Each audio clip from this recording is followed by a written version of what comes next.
So if you watched my Sly 1 review, you would have seen at the very end of the video that Clockwork was still alive and Sucker Punch was ready to make a sequel. And as you can see in this video, that turned out to be the case. Only this time, they wanted the game to grow bigger, better, and more fleshed out. There were even commercials to promote the game. A few were decent, while others missed the mark. Slowly but surely, Sly was getting noticed and would soon rival the likes of Ratchet and Clank and Jak and Daxter. Together they would become one of PlayStation's best platformers in the PS2 era. But did Sly 2 do his job? Were all the problems in the first game that held it back get fixed? Well, let's talk about it. This is my royal review of Sly 2 Band of Thieves. Let's begin with the story.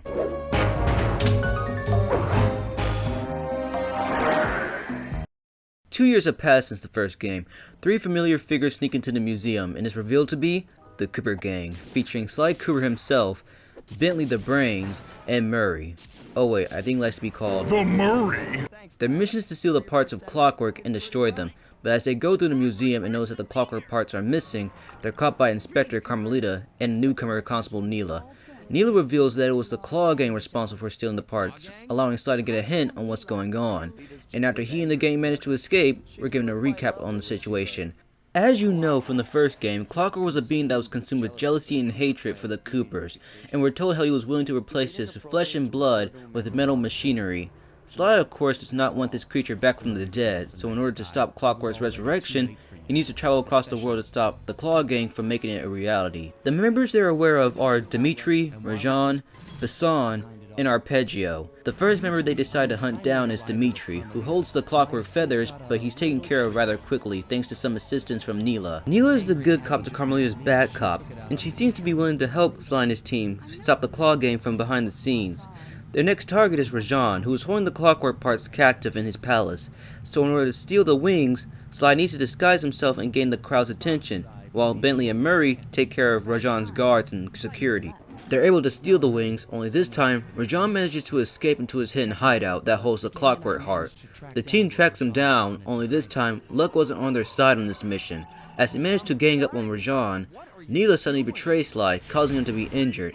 And while Murray takes care of Rajan, Neela takes this opportunity to arrest Sly, Murray, Rajan, and Carmelita, framing her for working with Sly, and bringing them to the Contessa, another member of Interpol. This leaves Bentley as the only one to escape and look for his friends. It takes time, but he manages to find where Sly and Murray are being held, and it's revealed to be a prison that specializes in hypnosis, owned by the Contessa. As Bentley scouts the area, he also finds out that the Contessa was secretly a member of the Claw Gang, and she was using the spice made by the gang to increase her hypnosis so she can find out where the prisoners held their treasures. What's Bentley's reaction? Inconceivable! She's no healthcare professional! Why, that's the most heinous crime I've ever heard of! Putting inmates into hypnosis so they'll tell her where they've stashed their loot! It dishonors both law enforcement and thieves at the same time! He manages to rescue Sly easily, but rescuing Murray wouldn't be the same. When Sly finds Murray's cell, he tells him that the guards have been forcing him to eat food covered in spices, making him feel funny. Now this is something that's been foreshadowed in the last episode where Bentley tells Sly the dangers of the spice. Local spice plants are illegal for good reason. Eat too many, and you'll go into a fit of uncontrolled rage. Keep that stuff away from Murray. When Sly and Bentley return to save Murray, they see that he's gotten worse, but after putting him in a temporary rage, they're able to save him. The Contessa escapes, but now that the team are together again, they'll be able to defeat her. But before that, the gang celebrate their reunion. You know, the one thing that Band of Thieves does better than the first is showing the strong bond of Sly and the gang. In the first one, we were told that they were friends, but they never actually showed that. The relationship felt more like co-workers you were forced to be with rather than best friends. But here, we're actually shown that they care about each other, and that they actually have each other's backs like brothers. Moving on to the story, the gang eventually find the Contessa in the middle of a war against Neela. While there, they save Carmelita while also defeating the Contessa, and taking away the Clockwork eyes. However, Sly is beginning to notice that things are getting a little out of control when it comes to the Claw Gang, and he couldn't be more righter about that. Their next target is Bassan, who is using the Clockwork lungs and stomach to help give his trains more energy to deliver the spices, while having to deal with Carmelita being on the hunt for them to clear her name. Neela shows up too to also catch her Sly, only this time she seems to be showing some hints of her sanity going bananas. Army blighter! This is a... What? Oh no! Oh no! You won't stop me! Not the Cooper Gang! Not Interpol! Not anyone!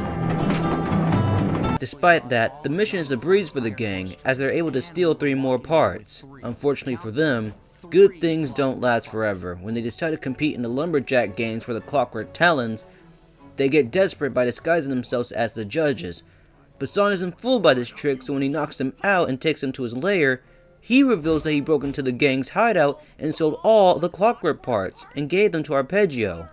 After taking care of Bassan, the team rushes to the battery to hide inside, a few seconds before Arpeggio's blimp shows up, and for the first time in their lives, the team actually feels as if they failed, each of them showing it in a different way. I knew we all felt it. Failure. I was twitchy and ready for action. Any action. Bentley tried to make some sense of the situation by drawing up meaningless plans. But Murray took it the worst. He just sat there sobbing while the team van floated away over the horizon. That van was his life. I knew I'd have to find a way to make it up to him. When Sly investigates the blimp, he sees that Clockwork is fully constructed but not conscious. He attempts to disassemble him but only succeeds in keeping him together. And this is when we find out that Neela was in league with Arpeggio the whole time, but that's nothing compared to what's about to be revealed to us. So, Arpeggio wanted to gain immortality by possessing the body of Clockwork, but putting them together wasn't enough. To gain Clockwork's true power, he needed to collect the energy of hatred from the people across the world.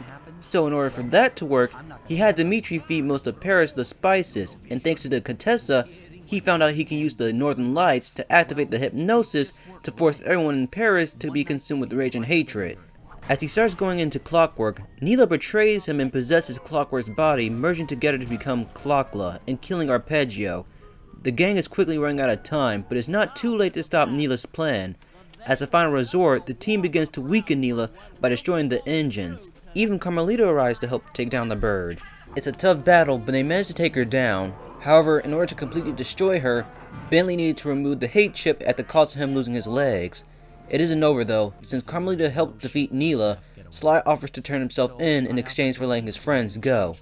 Thanks to that, Carmelita's name was cleared, and just when you thought the game would be over, Sly manages to escape thanks to Bentley and Murray's last surprise, ending Ben of Thieves. So overall, the story was actually good here. I actually enjoyed my time playing through it. One of the things that I think Ben of Thieves got right was the character development. My favorite example is Murray.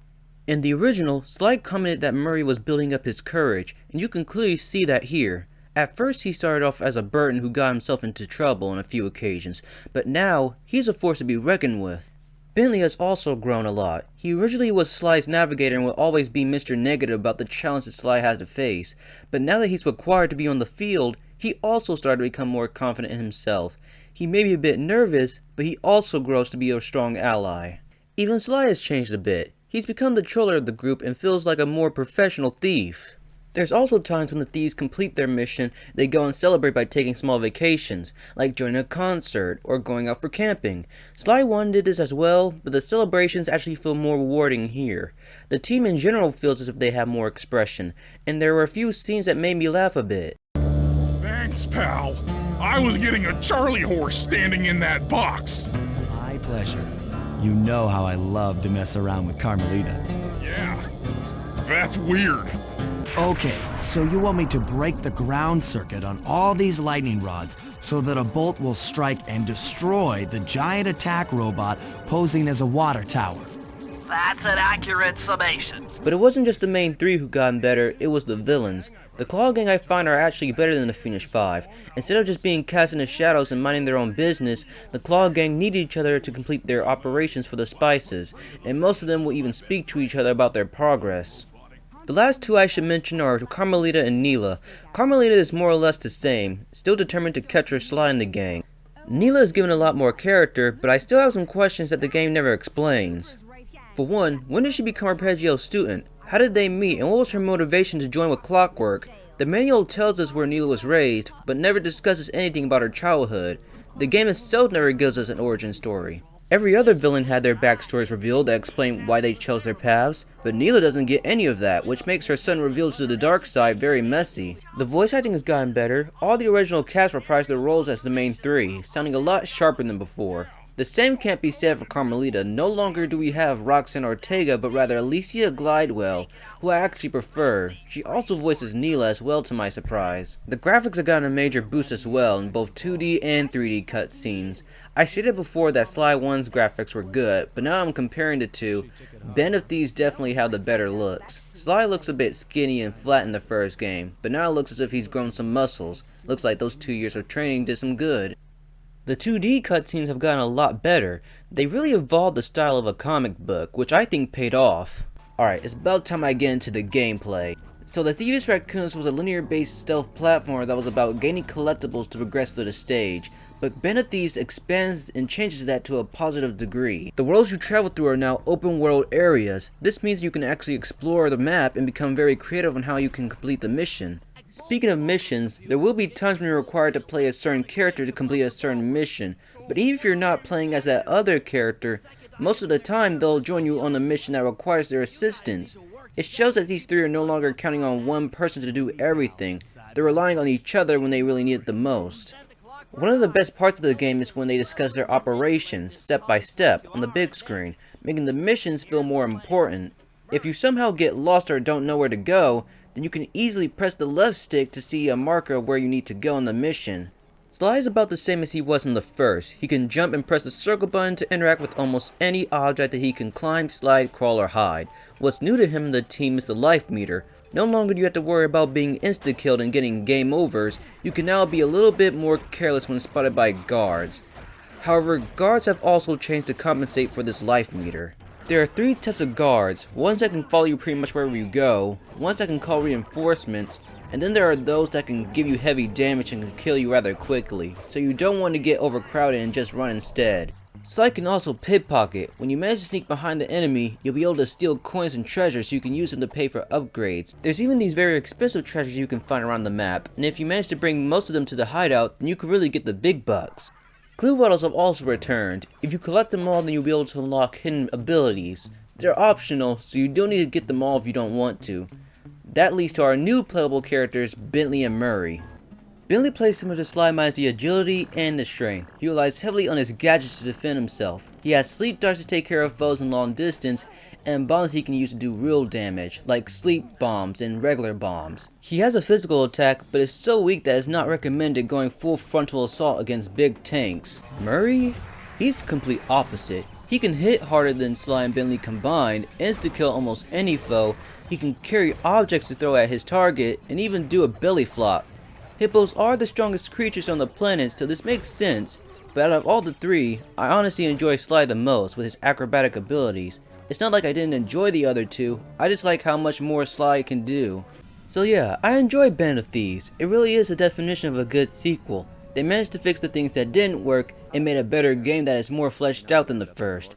I can see why this is considered everyone's favorite title, but I'll have to see if it still holds up when I get to Sly 3. With that said, I am the Royal 9, everyone have a fantastic day, and I'll see you next time.